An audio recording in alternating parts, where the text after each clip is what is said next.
Tanong. Magtanong tayo sa Department of Energy si Secretary Sharon Garin. Kasama natin via Zoom. Secretary, magandang morning! Si Ka Jerry at si Ka Tunying po ito. Good morning. Masusundan pa ba itong government-mandated rollback, Secretary? Hindi naman siya ng government mandated. It's fair assessment yan kasi kinakalculate naman namin yan based on international numbers, ano. Sinigurado lang, mandated lang in a sense na sinigurado namin na lahat sumusunod sa international prices. Nasunod ba? Kumusta po ang compliance? Okay naman. I think nakita naman ng mga tao na may at least 20 pesos reduction yung diesel kahapon. Hanggang next week yan. Hanggang Monday next week. Opo. So hindi ho ito dahil ulitin natin kasi sa paglabas nito kahapon ng mga nung Lunes at mismo ang pangulo ang nagbanggit, ang impression sa amin pwede palang gawin ito ng gobyerno na ang gobyerno mismo ang mag-impose kung magkano ang dapat na i-rollback. Considering, Secretary, dudugtungan ko lang na prior to Sunday, ang ina-announce ng mga industry sources ay much smaller rollback amount po ang mararamdaman nitong Martes. Yes, correct. Kaya nga in-announce no? Kasi ang calculation, ang DOE kasi niyan very very mathematical yung niyan yung rollback or increase niya. Kinukuha yung averaging based on international trading kung ano yung closing niya every day, na average yung 5 araw, 5 days. And then up and down siya. Kung nag-increase siya compared to last week na average, then mag-i-increase siya. So, we do that week on week. Now, ang calculation ng DOE as of last week was 20 pesos ang rollback niya. Kaya nga, nag-float ng mga 10 pesos, 8 pesos. That was not correct. That's why it was announced na 20 talaga kasi ganun talaga yung presyo dapat Mabuti pala at nag-announce kayo na hindi lang 8, hindi lang 10 piso, kundi 20. Kung hindi nyo pala in-announce yun at ng Pangulo, baka mas maliit yung rollback natin, Secretary. Opo, posible. Pero di ko rin alam kung sino nagsabi ng 8 or 10 pesos, no? Kasi nakita ko na lang social media na lang. But yes, I think it was good that the President announced it. Kasi naging minimum na siya. Ibang company nga 23 yung yes, rollback nila. Yung Shell yata 23, pero pinakamataas pa rin siya sa mga big players. Dahil sila pa rin ang pinakamahal. Pero, tapos nag-issue ng order na yesterday, Monday, na dahil emergency status tayo ngayon, energy emergency, then it has to be followed na kung anong sasabihin ng DOE, yun dapat yung minimum na rollback. Hindi pwedeng less than that. Or maglagay kami ng oil price hike, kung aakyat siya, dapat yun na yung maximum. Hindi na dapat sumobra na. Ayun. Opo. So, next Tuesday, ano asahan natin, Secretary? I'm sure meron na kayo nakikitang somehow ay pattern or trend. Alam mo, di ba noong una nag-ceasefire and then the market responded, nag-react yung market, bumaba yung presyo. Tapos nag-announce na naman si Trump na ibablock ko yung blockade na yan or kung ano man yung sinabi niya. Mukhang nag-react na naman yung market. Pero yesterday, kung tinanong mo ako, medyo pessimistic ako kasi nakakita ko maakyat. Pero nung result naman today, parang mukhang nagsastabilize na naman siya. So, it's really day in, day out, medyo iba-iba yung reaction ng market. It's not kung sino bumibili dito o kung ilan ako consumer natin. Kung ano yung reaction ng international traders at international producers. Kaya I can tell you. I'm hoping that it stays low or goes lower. So hopefully sana po. Sana nga Feb 28 ho ito nagsimula yung gera na yan. Sa ngayon ho ba, Secretary, itong crudo, langis o petrolyo na nasa market, ito yung ginagamit natin ngayon. Mga bago na ito, mga dumating na ito ngayong may problema na sa Middle East? It's a combination, no? Meron mga bago kasi halimbawa si PNOC nakapagpasok ng 140 plus 300,000 barrels na diesel. So iba ginagamit, iba naka-install. So I guess it's the same also with the oil companies, no? So they've used the ones that previous to the war and some also procured during the war. Ito pong binili ng PNOC, ma'am, saan nyo in-store to? Meaning, diniretso nyo na ba to sa refinery o binili nyo na ba to na finished product? Finished product. So nag-issue kami ng mandate or directive sa mga oil companies na kung anong available nila kailangan ipagamit nila sa PNOC kasi wala kasi yung gobyerno ng sariling storage facility. So we're using the extra storage ng mga oil companies natin. Finished product. Finished diesel. Secretary, bago ko lang makalimutan kasi magandang pagkakataon din na maipaliwanag sa ating mga kababayan. Katulad halimbawa, yung bumabang presyo kahapon, ang produktong ibinenta ng mga oil companies ay hindi naman binili kahapon, ano? Pero bumaba ang presyo. Can you expound? Alam niyo na kung ano ang gusto kong sabihin.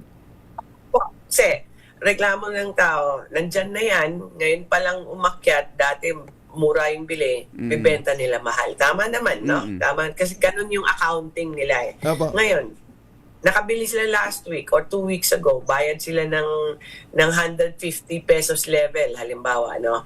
Pero ngayon, kasi nag-calculate kami, dapat bumagsak na siya, 20 pesos less. Loss na nila yon. Ibig sabihin, bawas na yun. Kasi nagpa-balance out na naman yan eh, no? Kung kailan, malas ka kung nabili mo ng mahal. Presyo.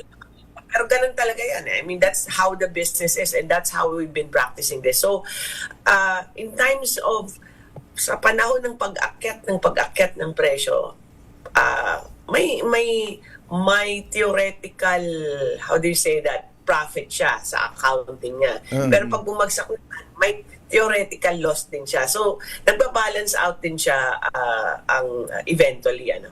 So, since the war erupted, pwede ba nating sabihin na pinag-uusapan natin yung balancing out, mas malaki kita, kasi kwento Sigurado. mas malaki kita ng mga oil companies ngayon.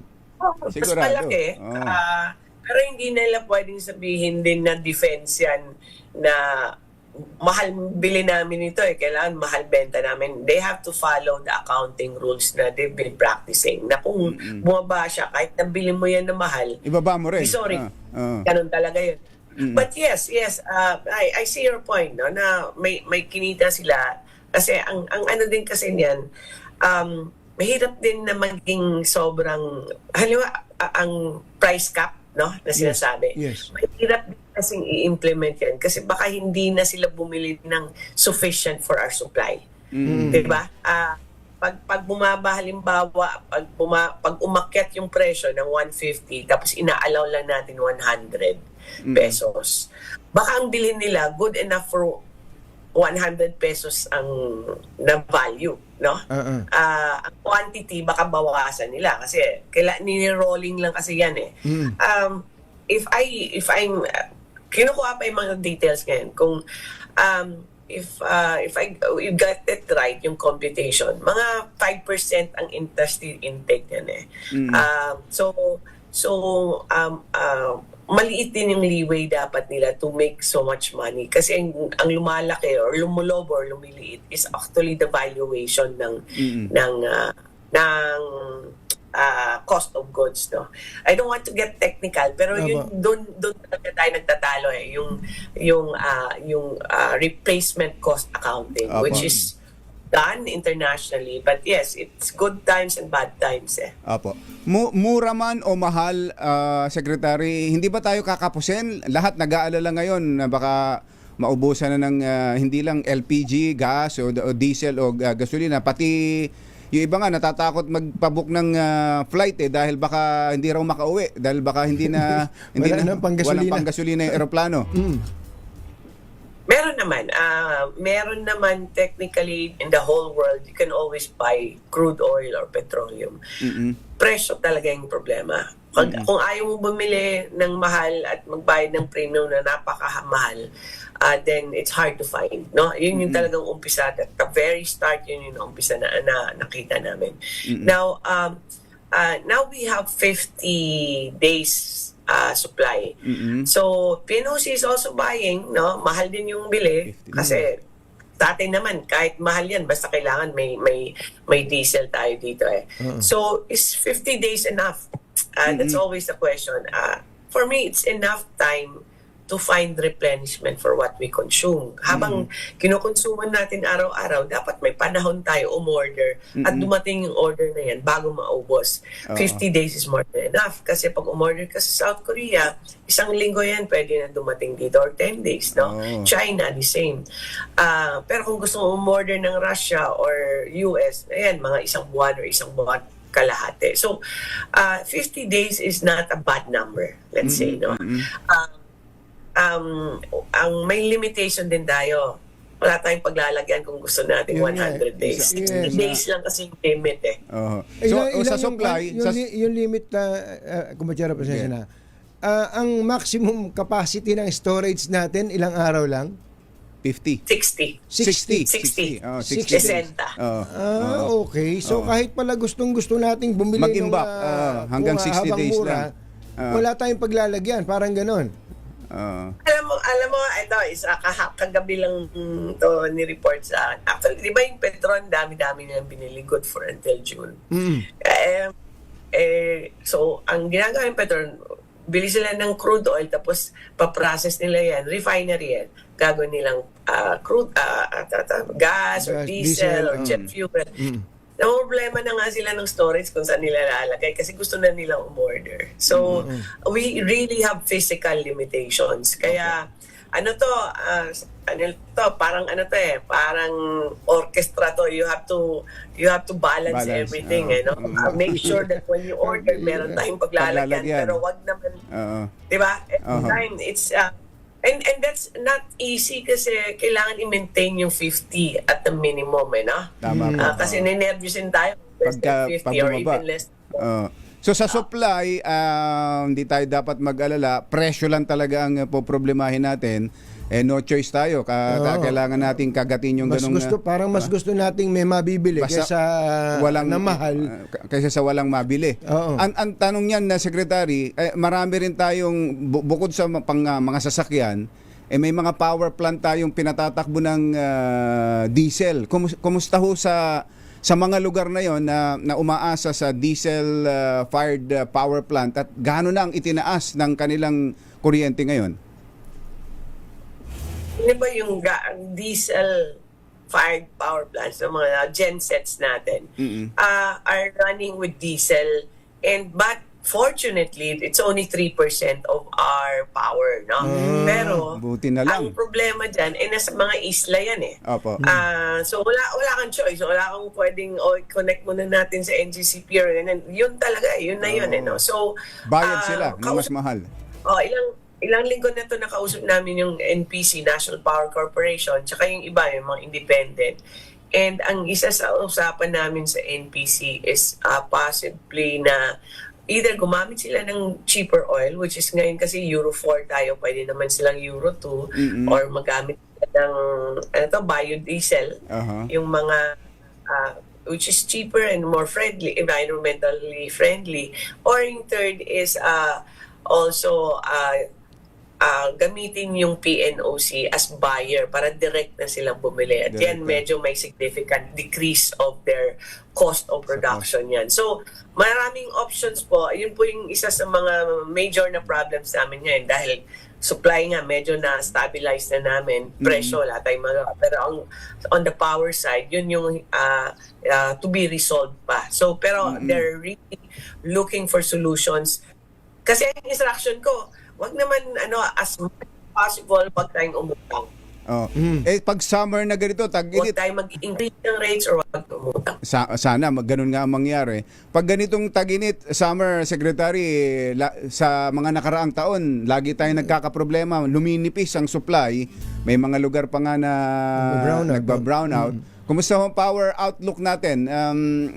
Hindi ba tayo nanganganib na may mga brown out na maranasan? Maganda naman yung sitwasyon ng Pilipinas kasi we've increased more kasi di naman diesel coal tsaka renewable tayo no. Ang coal natin, probably ang issue sa coal is nag-i-increase siya ng mga 20%, hindi ganun kalaki. So ang problema, ang renewable, dinagdagan natin, in advance natin yung completion. April, 1,400 ang papasok. Ang problema is diesel and LNG. LNG is triple the price. So, nag-suspend kami ng market nung na-issue na itong energy emergency. It allowed us to suspend the market. Binawasan natin yung consumption natin sa market. Push down diesel and LNG and increase coal and renewable. Medyo Meralco ngayon, medyo maayos naman. Okay siya kasi parang centavos lang i-increase niya. Instead na 9 pesos ang first ko na simulation pero na-avoid yan dahil nag-suspend tayo ng market. Now, if there will there be a shortage because of the diesel increase? No. Will there be interruptions, blackout? Possibly, but not because of the price increase. Kung ibang causes na yan, it could be, baka may breakdown ng power plant. Breakdown power plant, maintenance nila or linya natin. Okay, ma'am, mabilis na, very quick questions na lang before we let you go. Yun lang binili ng PNOC, binili nyo yun, 20 billion yung ang puhunan, Okay. Don't say 12 actually kasi 1 million pa lang binibili namin kasi yun nga. Hindi naman madagdagan kasi wala nang paglalagyan. Okay. Nung dumating dito, binebenta nyo ba 'yon? Anthony, yung magmi-meeting ako mamaya sa PNOC, kasi mas mura to kumpara sa today na presyo, And what I don't want is somebody making money out of what PNOC bought. Baka bilhin ng iba at benta nila mahal, Yeah, that's it. So, correct. So one good option is to sell it to power plants, to keep our prices, our power. Marami din mga option. May pwede din kami mag-fuel swapping imbis na pairing exchange. Kundi we'll just get oil in return para ma-maintain lang ng mga companies yung inventory level nila. Kasi may mga risk pa naman It's possible na supplier nila ayaw na mag-supply because of force majeure dahil sa gera, mga ganun. So, we're trying to figure out pa kung ano yung trading mechanism namin. We'll report once we have it. Today pa lang kami mag-draft actually ng mga rules on sino pwede bumili at how much do we sell it to them. And with what's happening na medyo maliit ang capacity natin to store fuel, meron ba kayong mga plano ngayon kahit na in the long term or in the short term na magtayo ng mga depo? Matagal ba yan? Matagal din, pero kahit matagal yan, kailangan umpisahan natin. Ako, I'm really supportive of that. Tsaka kahit hindi lang depo, kahit refinery dapat dagdagan natin kasi mas mura, makita niyo man yung presyo ng petrol, mas mura at mas diversified siya. So hopefully Congress and Senate have been busy with the hearings and hopefully that would be one of their proposals and provide the budget for that. And one last, ang sabi po ng DFA, nakausap na nila ang foreign minister ng Iran. Wala tayong problema kung dadaan tayo sa Strait of Hormuz. Meron na ba, since that announcement, na Philippine flagged ship o kaya papunta rito, na galing doon, na talagang bumiyahe papunta sa Pilipinas o en route to the Philippines? Two things. PNOC can buy, pero I would rather not have PNOC buy there kasi balik na naman tayo sa the same problem. I want us to diversify our sources, Hanap na lang tayo sa ibang bansa, ibang parte ng mundo. para kung anong mangyari man doon, magsara man sila, at least may supplier na tayo. Second, who gets there? Who gets directly from the Middle East? It's Petron because they buy crude oil from the Middle East. The rest of the companies buy from South Korea, Japan, na may mga refinery. So far naman, ang original order ng Petron hindi natuloy kasi yun nga, nag-force majeure, first week pa lang. And Petron finally found Russia, for example, as one of their suppliers. Nakarating na. So ngayon, I think it's the risk na naninervyos yung mga oil companies natin or any other company would order there kahit safe passage ka. Kasi baka ng bomba, insurance pa, kaya transportation, expensive. Lucky enough, we have access. May ibang sources. Start na tayong kumausap lahat ng ambassadors, kinausap natin. Nag-explore na tayo ng ibang countries na rin. Oh, good. At Ayun. least hindi tayo umaasa sa iisang source. Kaya wag tayong mag-alala na mawawalan tayo ng supply. Ayun. Mahal lang talaga. Secretary, opo, kami nagpapasalamat. Basta wag nyo kaming dededmahin, ha? Thank you. Thank you, Secretary. Good morning. Thank you very much. Thank you.